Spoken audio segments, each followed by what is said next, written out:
Okay, let's go with Carlin first, and then the next. July, how did that go? Yeah, so good question. If you were in Salida, or if you were in the area, 4th of July was quite active, right? But as for our fire department's response to that, we ran one call. We ran one call, and it was out on Dale Road, and it was a palm tree that was on fire. That was it. Okay, Matt? So, Okay, I have two questions. One, pertaining the fire down at the store, going back to that, since we only have, we only have 2 paid firefighters on staff at any one given shift. I understand it was a commercial fire and it actually would require a lot more than what we could actually handle. Let's say that was a residential fire with 2 paid fire staff. How would that affect the community if they called 911 and only had 2 firefighters on duty and it was a residential home on fire? Can you maybe kind of give a layout on how that would work out and how long it would take for mutual aid to come over and assist them? yeah, so our response from Salida's perspective, whether it's residential or whether commercial, is going to be the same. Okay, we're going to call everybody in, and we're going to call all of our apparatus, all that's available in at that time. What we did is we attached, or we called additional in for the commercial call. And again, our first engine company's priority is life safety. Secondly, then we'll do property preservation. And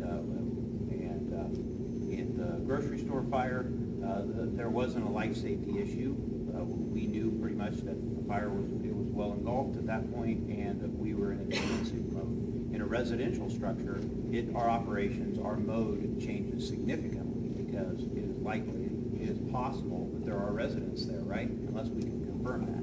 And so we have a search issue as such. So you're right, the first out engine does go with our 2 paid staff. It's augmented by our volunteers. And if the need arises, we will call additional mutual aid units in to assist us.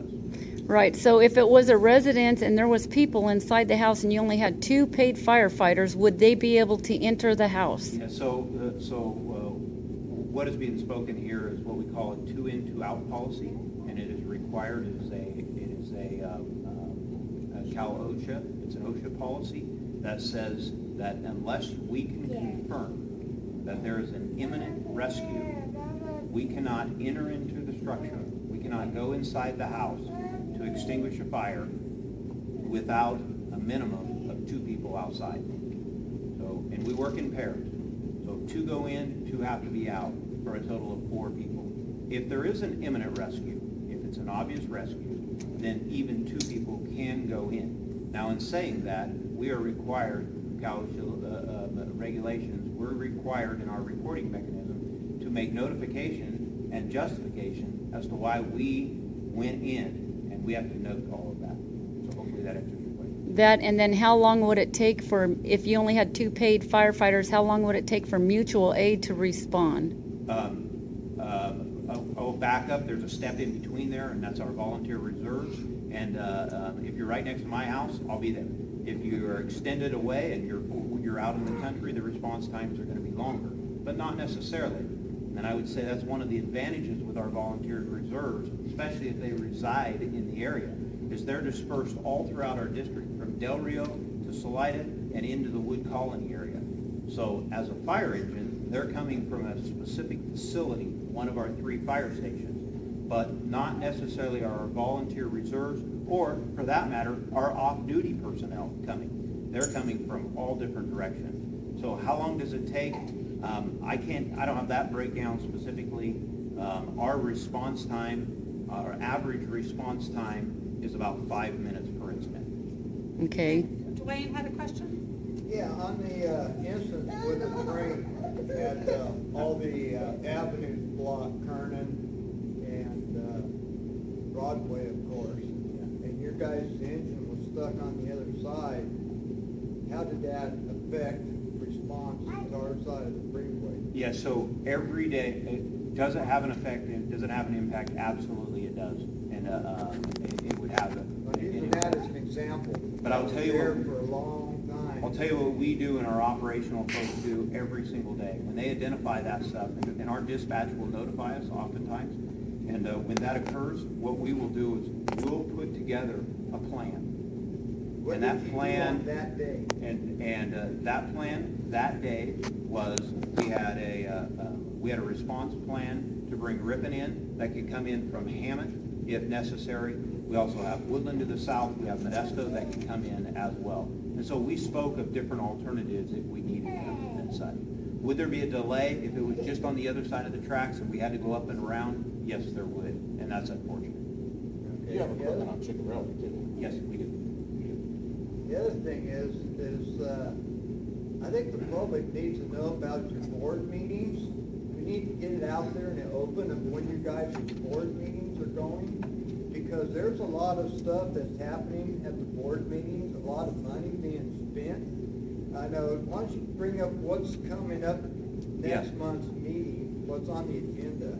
Yeah, so next month's agenda is not formulated at this point, but I will say that the board has approved renovation at Fire Station number 12.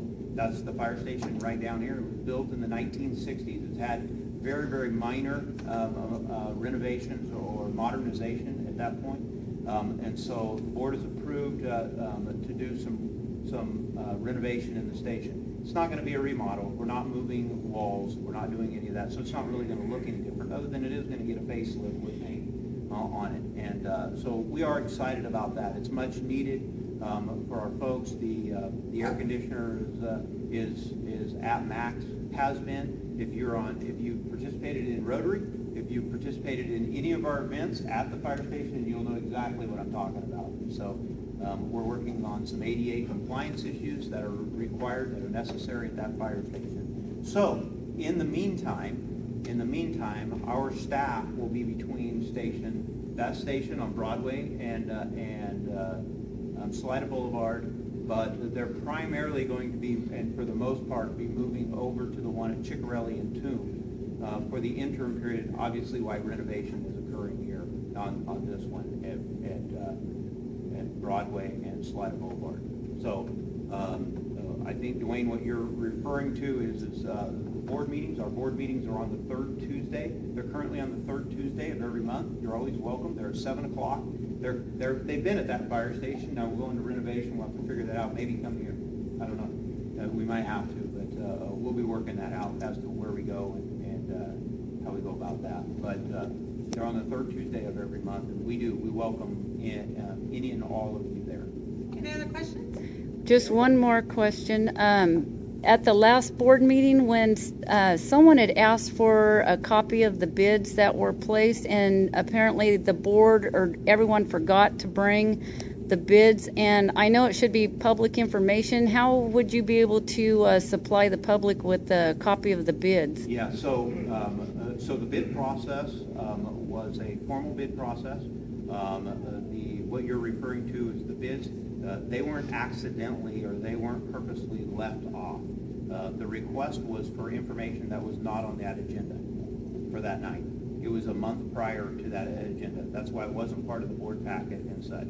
That information is available. I'd be glad to meet with you, and if you could take a look at that. We're working on scope of work. We're working on contract agreements, and all that's available. So I'd be glad to meet with you. Okay, because I know at the meeting they were talking about approving some of the bids. So if they were talking about approving some of those bids, you would think that those bids would have been there so we would have been able to see them. Yeah, so the one that was specifically talked about was one that was addressed the month earlier, and that's why it wasn't on hand. Did you have another question, Dwayne? Yeah, I got a couple things actually. One of them I noticed was brought up about the painting.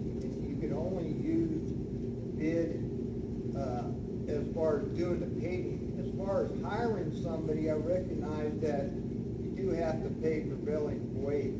But what wasn't clear to me is why can't volunteers come down there, you guys buy the paint, and volunteers apply the paint? I don't know why that has to. Maybe give me a piece of paper, we'll do a sign up right here. No, but wait a minute, you said that couldn't be done because your bylaws or whatever did not allow for volunteer work.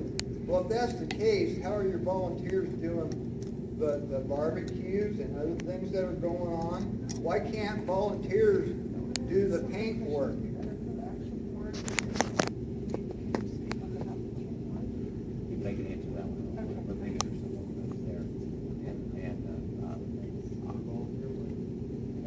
Dwayne, I recall our discussion on that, and, but I don't recall the conversation that somebody couldn't volunteer.